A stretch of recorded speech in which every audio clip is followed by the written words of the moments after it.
J'avais l'innocence de la jeunesse, peut-être que c'est ça. C'est ça qui m'a peut-être sauvée.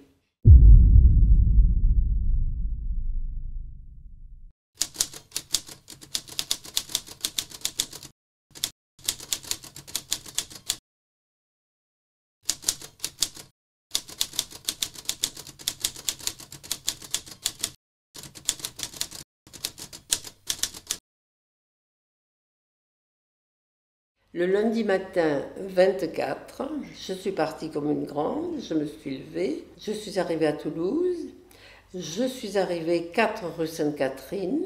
Là, j'ai rencontré un camarade, on était dans la cour, et deux personnes sont arrivées, deux hommes. Le plus petit s'adresse à moi en disant « Mademoiselle Rafalovic ». On m'interpelle, je dis « c'est moi ». Et là, j'ai été arrêtée.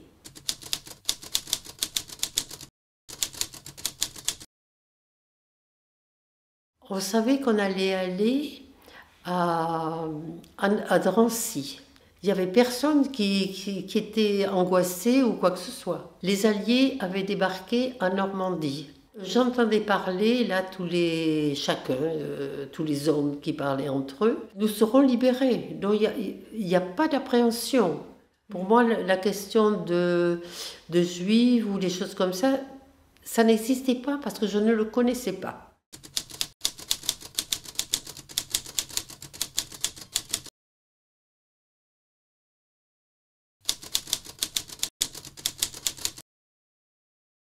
Nous sommes partis de Toulouse et on était très mal. Il y avait des hommes, des enfants, on ne pouvait pas s'asseoir, on ne pouvait pas se coucher. On est allé dans pas mal de villes et à un moment donné, il y en a un qui dit « mais on dirait qu'on n'est plus en France ». Et en effet, nous sommes partis directement en Allemagne. Enfin, en pleine nuit, le train s'arrête. On entend les portes des wagons qui s'ouvrent. C'était des capots qui portaient, c'est là où j'ai vu la première fois, les costumes rayés. Ils ont fait mettre les hommes d'un côté et les femmes, on les a mis avec les enfants, étaient de l'autre côté. Ça, c'était la gare de Weimar. Là, j'ai fait connaissance avec les fameux chiens de bergers allemands. Et on avait une peur bleue parce qu'ils avaient été dressés pour tuer. Nous, on nous a fait remonter et on a roulé encore 2 jours, jusqu'au jour où le train s'arrête. Et alors là, les capots ont dit, ceux qui sont fatigués peuvent monter dans les camions. Moi, je ne suis pas allée, je n'ai pas voulu y aller. Nous avons marché encore. Et puis on arrive devant une grande étendue, et puis il y a un grand mur. Et là, nous sommes à Ravensbrück. Mais on ne savait pas qu'est-ce que c'était, Ravensbrück.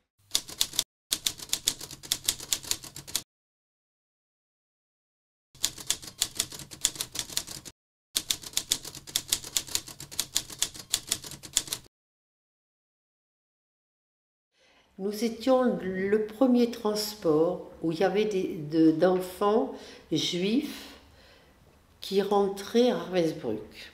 C'était pas notre place, on n'aurait pas dû être là, on aurait dû être à Auschwitz. Heureusement que nous ne sommes pas allés à Auschwitz, parce que à Auschwitz, les enfants, on les a menés droit à la chambre à gaz. Ce que j'ai vu la première fois, c'est cette femme. Enfin, je ne savais pas à l'époque si c'était une femme ou un homme. C'est là où j'ai vu la première fois une personne rasée, le visage émacié. Et elle avançait tout doucement, et puis elle avait ce costume rayé. Personne chez nous, dans notre convoi, n'a été rasé. Et je vais vous dire une chose peut-être bête, mais à l'époque, je crois que si on m'avait rasé les cheveux, je n'aurais rien fait, je me serais laissée aller. Et puis je voyais autour de moi tellement de malheur. Je voyais des personnes qui étaient passées dans les mains des soi-disant docteurs. On leur faisait des expériences. Elles n'avaient pas de muscles dans les jambes. Elles étaient déformées.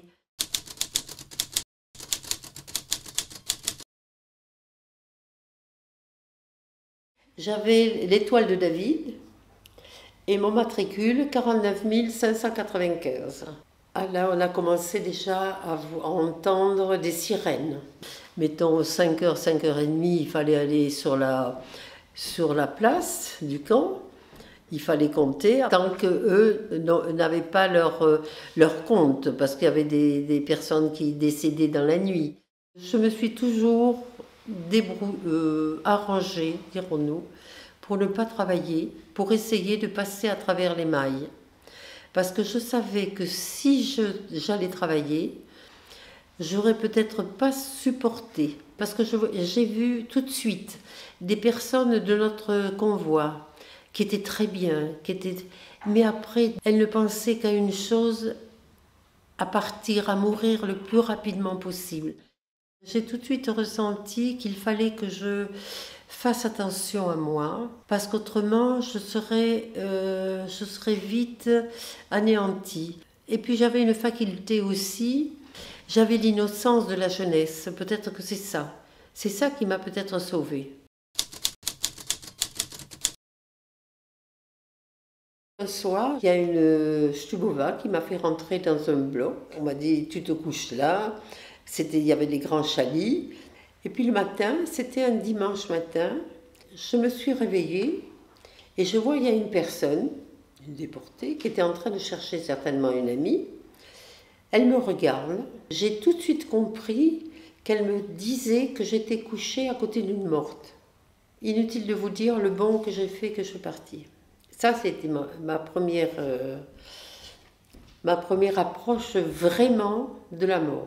Il y avait beaucoup de morts dans la nuit. Il y avait un genre de trottoir et là, il y avait plein de déportés qui étaient morts dans la nuit. Elles étaient là, nues, juste le matricule qui était inscrit sur la poitrine.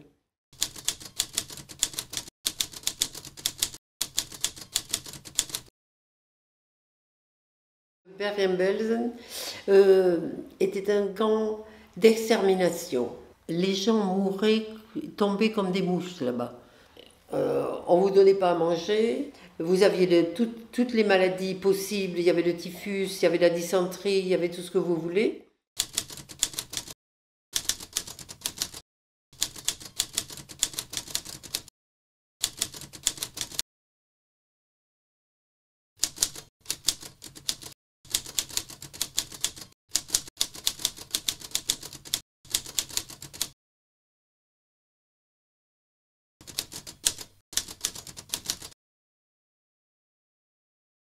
J'étais presque inconsciente. Un jour, j'ai vu une voiture, je pense que ça devait être une Jeep, et ils arrivaient avec ce bidon de soupe.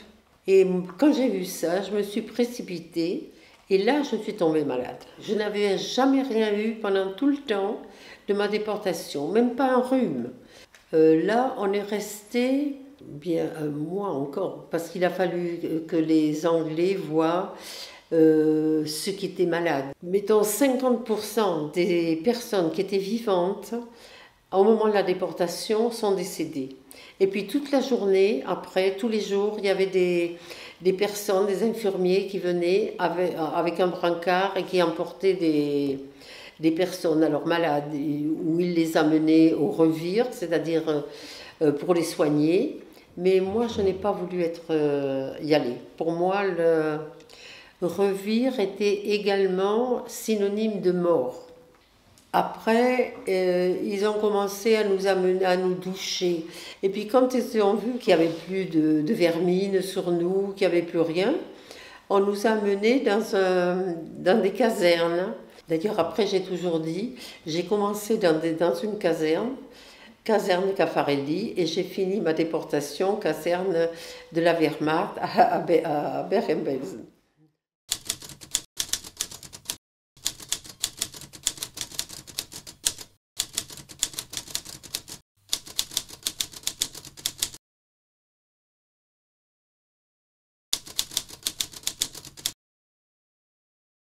Je voulais oublier, je voulais tout recommencer, comme si rien n'était passé. Je disais, mais quand même, il faut que je sois une jeune fille comme tout le monde. Pourquoi être à part? Déjà, on me posait la question, tu es empoisonnante, tu ne souris jamais. Mais je ne pouvais pas sourire. C'était impensable pour moi.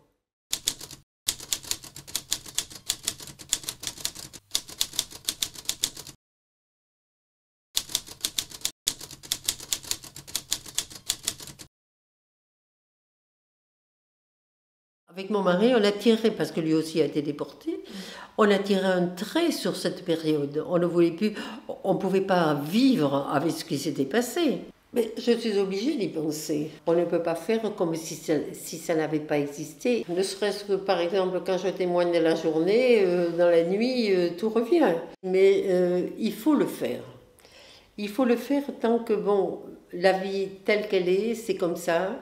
Nous allons disparaître progressivement. Et ceux qui restent, il faut qu'ils témoignent. Parce que il n'y a que nous qui pouvons dire ce qui s'est passé et comment c'était. Parce qu'autrement, qui va le dire ?